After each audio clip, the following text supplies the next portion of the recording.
suscríbete a nuestro canal de YouTube. Haces clic en suscribirse y activa la campanita. Así, cada vez que nosotros subimos un nuevo informe, vos te enterás.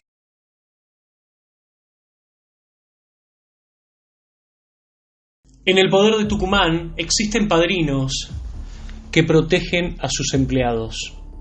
Manejos oscuros, impunidad, acomodos y negocios muy pero muy oscuros por un cargo. Los siguientes dos casos que ahora vas a ver son solamente la punta de un iceberg que desde el Presto venimos denunciando.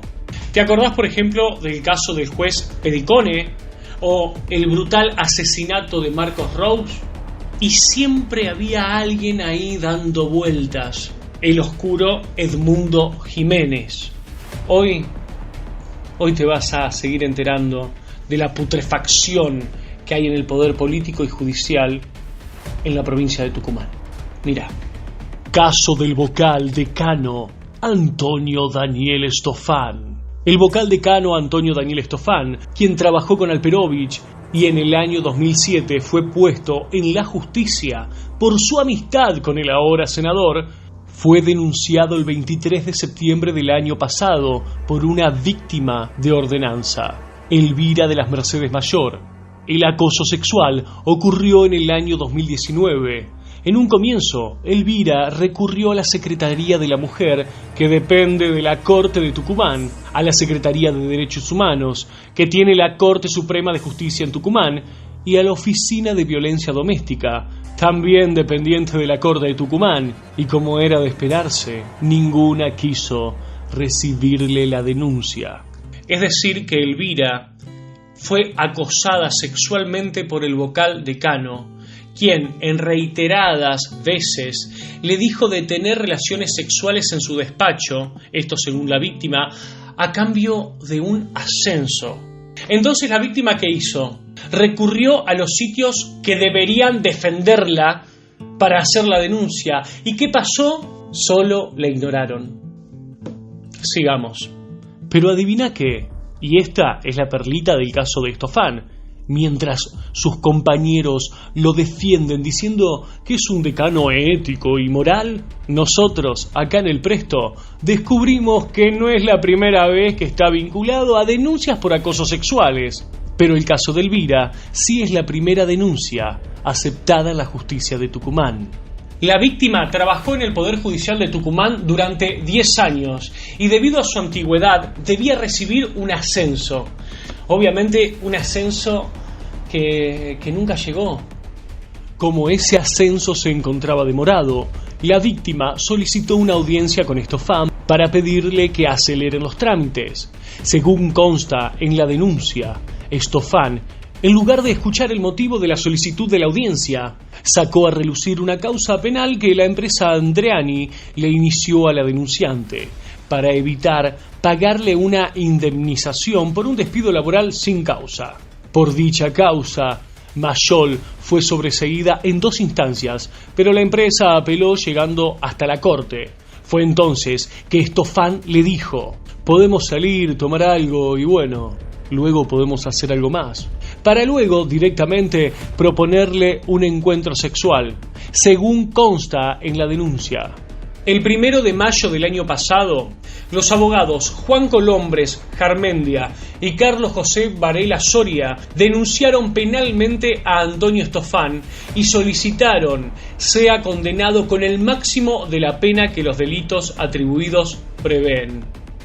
A Estofán se le acusa de abuso de autoridad, violación de los deberes de funcionario público, tráfico de influencias, negociaciones incompatibles con el ejercicio de funciones públicas, exacciones ilegales, prevaricato, encubrimiento agravado por el cargo de funcionario público. De acuerdo con el artículo 55 del Código Penal de la Nación, el concurso real de los delitos que se le imputan a Estofán implicarían 22 años de cárcel, además de la inhabilitación especial perpetua para ejercer cargos públicos.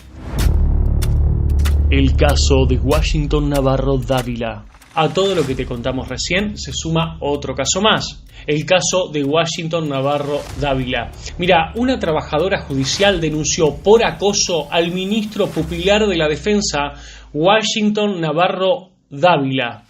Se trata de la sexta denuncia por violencia de género contra un funcionario público de Tucumán. Esto en Tucumán es moneda corriente. Veamos el caso. A través de un video en YouTube de la cuenta de Judiciales TV, Erika Juárez, contadora y ex trabajadora del Ministerio Público de la Defensa, realizó la denuncia.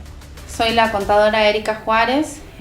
Durante el año 2019 y 2020 me desempeñé como secretaria administrativa del Ministerio Pupilar y de la Defensa en el ámbito del Poder Judicial, y quiero informar a la sociedad tucumana que sufrí acoso sexual por el ministro Pupilar y de la Defensa, Washington Navarro. Esto se fue acrecentando hasta ser intolerable. Empezó con comentarios sobre mi cuerpo, manifestaciones de índole sexual, hasta que terminó amenazándome con que si no me acostaba con él iba a terminar despidiéndome a mí, a mi hermana y a mi equipo de trabajo. Cuestión que se concretó el 15 de diciembre del 2020. Nos despidió a todos, a quienes habla, a Giselle Juárez, a la contadora María Silvia Pujol, a Marcelo Abraham, a Noelia Escalera, a Álvaro Díaz y a la ingeniera Florencia Velardes. Quiero aclarar que cuando nosotros ingresamos al Ministerio Pupilar, al tiempo, nos hizo firmar una renuncia en blanco a todos, y además no dejándonos afiliar al gremio mientras esté la señora Alejandra Martínez. Por otro lado, ustedes se van a preguntar por qué hablo recién ahora, y bueno, les quiero contar que una víctima de acoso sexual, sobre todo una persona que tiene tanto poder, habla cuando puede, denuncia cuando puede y no cuando quiere. Durante los años 2019 y 2020, Erika se desempeñó como secretaria administrativa del Ministerio Pupilar de la Defensa en el ámbito del Poder Judicial. ¿Bajo la órbita de quién? De Navarro Dávila. Fue allí donde comenzó el acoso. Los hechos comenzaron el 21 de abril del año pasado hasta el 15 de diciembre del 2020. Durante todos esos meses, Dávila acosó a su empleada por mensaje de texto, de WhatsApp, llamadas. La invitó a viajar a Buenos Aires. Hasta llegó a compararla con un personaje de la serie Borgen que dan por Netflix. El boludo hasta llegó a hablar de sus supuestas destrezas sexuales. O sea, toda la evidencia que hay contra el ministro pupilar son lapidarias. ¿Se puede ser tan jeropa y pelotudo y tan enfermo? Sigamos. Desde el Presto tuvimos acceso a los mensajes de WhatsApp donde Erika hablaba con un amigo sobre el maltrato que recibía en su trabajo y los mensajes que Dávila le enviaba constantemente. Las denuncias de abuso sexual / acoso sexual contra el poder político y judicial en Tucumán no dejan de crecer. Es una tras otra, una tras otra. Y lo que pasa es que ahora está saliendo toda la luz porque ahora las víctimas ya no se callan y porque la justicia está comenzando a aceptar las denuncias. Claro, pasa que aceptan la denuncia pero no actúan. Además de estas dos causas, hay otras 4 que se encuentran archivadas por la supuesta orden del conocido monje negro Edmundo Jiménez, quien tiene el verdadero poder o el poder real en la provincia de Tucumán. Las otras 4 causas por delitos sexuales involucran al senador José Alperovich, obviamente, al legislador Ricardo Bussi, al exdiputado y actual intendente José Orellana y al funcionario judicial jubilado Jorge Edmundo Mistretta. O sea, estamos hablando de personajes de primera línea. Y no es una denuncia ya perdida a lo lejos, son reiteradas. A continuación vamos a hablar con el doctor Gustavo Morales, porque es su estudio el que lleva la defensa de las 2 causas que recién te enteraste de las cuales hablamos. Esto decía el doctor. Doctor, muchísimas gracias por atendernos. Gracias a ustedes por la invitación y por permitirme que visibilice una problemática bastante escondida, por lo menos en el Poder Judicial de Tucumán. Bueno, no es la primera vez que hablamos de Tucumán, es terrible, porque cada vez que uno escarba un poquito va saliendo, perdón la expresión, cada vez va saliendo más mierda. Es terrible. Bueno, arranquemos con la primera pregunta, doctor. Y sería, ¿por qué la justicia de la provincia de Tucumán ordenó archivar la denuncia formulada contra Daniel Estofan? Por una razón muy sencilla. Primero, porque hay un corporativismo mal entendido. Y segundo, porque entre los vocales de la Corte se deben favores, ingresos, ascensos ilegales. Entonces, en ese toma y daca, se olvidan de la Convención de Belén do Pará, se olvidan de la CEDAW, de los derechos fundamentales de la mujer, sobre todo del derecho fundamental de la mujer a vivir en un mundo sin violencia. Pero además hay un tercer factor, y es que pensaron que desde la víctima se iban a bajar los brazos. Y la respuesta fue totalmente diferente. Por el contrario, no solo se interpuso un recurso de reconsideración, sino previamente una querella criminal, y además parte de la sociedad tucumana tomó las calles y actualmente exige justicia por este caso de acoso sexual cometido por el vocal decano, que es el vocal más viejo de la Corte de Tucumán, Antonio Daniel Estofan, en perjuicio. Entonces, eso también motivó que un sector importante de la Corte en estos momentos reviera su posición, pero además porque desde mi estudio jurídico también tuvo la firme convicción de avanzar en el ámbito administrativo, en el proceso penal e incluso en la preparación de una denuncia ante la Comisión de Derechos Humanos, porque a la víctima, esta ordenanza, se le conculcó un básico derecho que está previsto en la Convención Americana sobre Derechos Humanos, que es el derecho al efectivo acceso a la justicia. Este Valladar, que empleó la Corte, incluso con mentiras, llevó a que la víctima también tomara un rol activo, y con el apoyo de un sector gremial disidente a cargo de Alejandra Martínez Romero, revitalizó sus energías y eso se trasladó al campo social. Por eso es que la ciudadanía tucumana hoy repudia este deleznable hecho y ha exigido la renuncia del vocal decano acosador sexual, Antonio Daniel Estofan. Nosotros cuando veíamos el caso es impresionante, sobre todo con la impunidad que se manejan algunos como, si lo podríamos decir, a lo patrón de estancia, ¿no? Que no es la primera vez que nosotros hablamos de Tucumán y se nota que es un modus operandi del tema, moverse así. Y no importa si es mujer o varón la víctima, digo, los cabecillas se mueven así.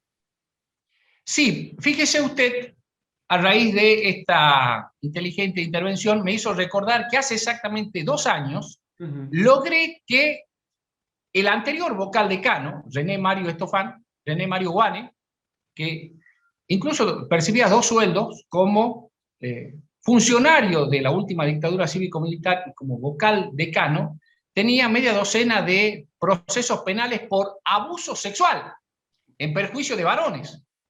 Saqué uno de esos y fue suficiente para que actuara la Comisión de Juicio Político y Guane finalmente renunciara. Entonces, también quiero destacar que Antonio Daniel Estofan forma parte del círculo áulico de Alperovich, que tiene también una causa por abuso sexual. Estofan fue 4 años fiscal de Estado de Alperovich. Luego Alperovich, con su dedo magnánimo, lo llevó a vocal de la Corte. Hay otro también alperovichista que como diputado nacional abusó sexualmente de una empleada que es José Orellana. Hoy la causa está elevada a juicio oral y público. Entonces, parece que tiene razón Rita Segato cuando dice que todo acto de violación, en última instancia, es un acto político. Insisto en los nombres: Alperovich, Tofán, Orellana. Hoy también la legislatura de Tucumán tiene a un legislador, Ricardo Argentino Bussi, denunciado por abuso sexual. Alperovich también a dedo puso a un diputado nacional, Bromberg, que fue denunciado por abuso sexual en la casa de Tucumán. Es decir, Tucumán es un ejemplo no solo de sexopatías constitucionales, sino de este tipo de sexopatías reñidas con el Código Penal. Doctor, ya son 6, si no me equivoco, los políticos denunciados, y esto quiero a la gente que está del otro lado aclarar bien. Nosotros acá estamos hablando de casos denunciados que están en la justicia, no del escrache cibernético. Estas no son causas de 3 que escribieron en redes sociales, son casos denunciados. Volviendo a la pregunta, ya son 6 los políticos denunciados por acoso sexual. Y la pregunta va a sonar media tonta con lo que ya estuvo explicando, doctor, pero es interesante, sobre todo para los que están del otro lado, que se les meta en la cabeza. ¿Por qué la justicia tucumana no acciona? Primero, porque no quiere mirarse al espejo. ¿Quién más, quién menos tiene algún acosito por ahí? Fíjese usted que a un par de metros de distancia, la Corte tiene a un juez civil en familia y sucesiones acosador sexual. Pero, ¿con qué autoridad moral la Corte puede investigar y sancionar a este magistrado de familia y sucesiones si encubre al vocal decano?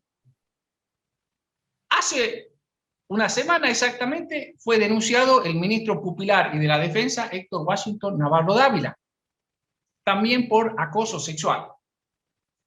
Y esto que lo conocen todos, pero también lo callan, es porque no solo hay cobardía institucional de la Corte, sino también porque hay mujeres cómplices y encubridoras que se denigran por un ascenso. Y mujeres cómplices y encubridoras que creen que mirando para otro lado o colocando la basura debajo de la alfombra de la Corte, esto no va a salir a la luz. Y por lo menos desde hace 2 años hay una firme decisión de la secretaria adjunta de la Unión de Empleados de Justicia de la Nación. ¿Y por qué digo secretaria adjunta? Porque la secretaria gremial, María Nélida Paz, también es cómplice y encubridora de estos acosos y abusos sexuales. Entonces, lo primero que uno debe hacer cuando pregunta en voz alta por qué esto no sale a la luz, por qué no avanzan las investigaciones, fundamentalmente porque las mujeres son corresponsables de esto. Terminan siendo, como decía Sartre, semivíctimas y semicómplices. Cómplices y verdugos. Doctor, en el caso de Washington, hay tanta documentación en su contra, es una locura. ¿Por qué la causa no avanza como debería? Ahí es más sencilla la respuesta, porque el jefe de los fiscales, sí, que es Edmundo Jesús Jiménez... Perdón, ya lo conocemos. Seguramente lo conocen por los pirinchos, ¿sí? Es muy conocido por los pirinchos. Y por otras causas más, sí. Amo y señor de Tucumán. Sí. Así es el hombre más poderoso de Tucumán, porque es el ministro fiscal y de él depende si se investiga o no a una persona, si se arma causa o no a otras, o como en el tristemente célebre caso Marcos Ruyés, donde hubo una ejecución a plena luz del día, en circunstancias en que Marcos Ruyés, hijo, iba a rendir la antepenúltima materia, fue ejecutado por haber sido confundido por un narcotraficante y fingieron de manera burda un supuesto suicidio. Entonces, completo la idea, ¿por qué no avanza la investigación en contra de Navarro Dávila? Porque antes fue fiscal de instrucción, dependió de Jiménez. ¿Y quiénes eran los soldados de Jiménez? Washington Navarro Dávila, hoy denunciado por acoso sexual, y Adriana del Carmen Giannoni, encubridora principal de la ejecución de Marcos Ruyés, hijo. Entonces, ante tamaño cuadro anómico, la respuesta es la impunidad. Ahora, hay una sociedad que no está dispuesta a bajar los brazos, por eso usted vaya todos los días, incluso sábado y domingo, frente del Ministerio Público Fiscal, están pidiendo justicia y son víctimas generalmente de sectores desaventajados. Y le digo más, Jiménez hace 1 año y 2 meses que ni siquiera trabaja vía remota, o sea, tiene una causal de inhabilidad física sobreveniente y permanente que le impide ejercer como ministro fiscal, sin embargo, cobra 1 millón de pesos. ¿Me escucha bien? 1 millón de pesos como ministro fiscal y por la jubilación de su cónyuge fallecida, que fue magistrada del Fuero Familia y Sucesiones. Doctor, después al final quiero que hablemos un punto sobre Jiménez, pero volviendo al tema, ¿qué nos puede contar del supuesto parapolicial que trabaja para Navarro Dávila, que inicia la causa? Sí, se trata de Luis Santucho, un matón a sueldo de Navarro Dávila, que hace un par de años, de manera ilegal, porque trabaja en negro, según sus mismas expresiones, hace la seguridad de Navarro Dávila, y el día viernes de la semana pasada inició un procedimiento ilegal pensando que 2 sujetos que se desplazaban en un vehículo, uno de los cuales menor de edad, habían pegado un afiche con la cara de Navarro Dávila, el cuerpo de un burro, y decía burro pervertido sexual. Al requerir mis servicios profesionales, cuando le pedí que se identificara, comenzó a balbucear este civil, que incluso se negó a dar su nombre y apellido, y luego vinieron de la comisaría de esa repartición de Yerbabuena aproximadamente 20 efectivos policiales, que incluso encubrieron esta situación porque se negaron a individualizarlo, y el conductor del vehículo fue conducido a las dependencias policiales acompañado por mí, y entre que quede detenido un menor de edad y un conductor que no tenía absolutamente nada que hacer, preferí quedar privado de la libertad por la disposición de un fiscal, no obstante haber pasado esas actuaciones por otras 2 fiscalías, de modo tal que este parapolicial es Luis Santucho, trabaja ilegalmente para Navarro Dávila. Quiero decir, Navarro Dávila en algún momento fue secretario de Seguridad Ciudadana, allá por los años 90, y efectivamente tiene una formación castrense. Claro. Doctor, ¿quién es la funcionaria Burrucayá y qué relación tiene con las causas? La funcionaria Burrucayá. Burrucayá, seguramente, a ver, se llama María Laura Gutiérrez. Ah, bien. María Laura Gutiérrez es hija de un conocido político peronista de la provincia de Tucumán, trabajó con Navarro Dávila cuando este era fiscal de instrucción de la quinta nominación.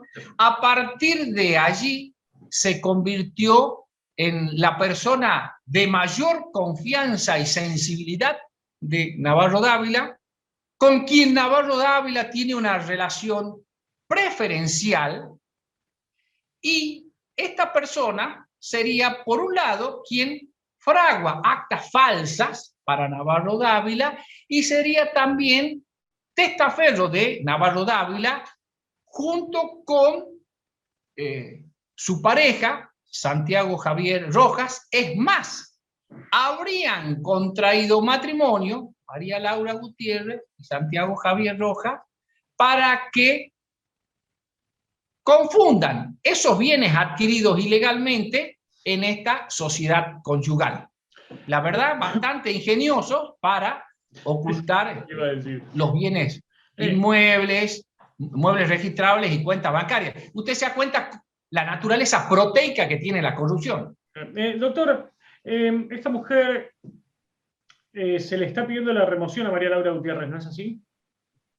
Se ha iniciado una querella criminal por el delito de enriquecimiento ilícito a ella, a su pareja, Santiago Rojas, y además se ha sido intimado el ministro fiscal, el ministro popular y de la defensa, Navarro Dávila, para que deje sin efecto la relación que tiene relación funcional que tiene, ¿sí?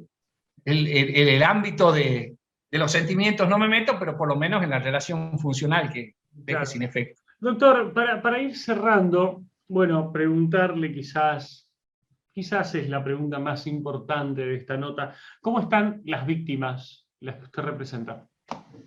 Las víctimas están contenidas por una psicóloga a quien le agradezco profundamente, no solo el apoyo desde su experticia a las víctimas, sino también en el asesoramiento profesional, que es la licenciada Verónica Figueroa, una mujer sumamente capaz e incorruptible, que si no fuera por la calidad humana y técnica de esta psicóloga, hoy por hoy las víctimas, las dos, las de Estofan y las de Navarro Dávila, estarían solas y prácticamente destruidas. ¿Por qué? Quiero decir algo muy importante, sí, doctor. de manera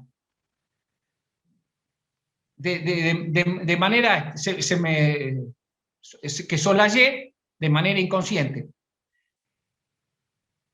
La víctima de Estofan recurrió a Secretaría de la Mujer de la Corte de Tucumán, a la Secretaría de Derechos Humanos, que depende de la Corte de Tucumán, y a la Oficina de Violencia Doméstica, que depende de la Corte de Tucumán. Todas le cerraron la puerta a la víctima. Todas. Bueno, cuando en realidad la verdadera cara del Estado es que no te salve. Exactamente. El Estado también tiene varias caras. Una de ellas es la de verdugo, como en este caso. Y no solo por omisión, sino luego por comisión, porque si denuncia, corre el riesgo de quedar sin trabajo. Y yo, aún cuando me cuestionen por hacer autobombo, quiero decir que en el caso de las dos víctimas, desde un primer momento solo hubo dos personas que desde ese primer momento hasta ahora y hasta siempre vamos a estar del lado de esa víctima. Bien. Que son Alejandra Martínez Romero y yo, en ese orden. Bien. Porque hoy, si no fuera por, sobre todo, la señora Martínez, Mayor estaría sin trabajo y la otra persona probablemente estaría presa. Doctor, para finalizar, Como bien le decía durante la entrevista, no es la primera vez que hablamos de Jiménez. Y para darle cierre a esta nota, ¿Jiménez está perdiendo poder o sigue más fuerte que nunca? Jiménez es un jinete sin cabezas. Hoy el Ministerio Público está en una lucha de poder feroz e intestina, que está básicamente en una disputa entre tres secretarios. Su sobrina, Eloísa Rodríguez Campos Jiménez, que trabaja en el ministerio, la otra, Eleonora Rodríguez Campos Jiménez, es vocal de la Corte. Además de Eloísa, está Tomás Horacio Robert, que acumuló poder porque llevó todo su estudio jurídico y su equipo de fútbol al Ministerio Público Fiscal, y Javier López Pedraza, ex docente indecente de la Escuela de Peronismo Tucumano. Pero, ¿quién mete la cuña en este último tiempo?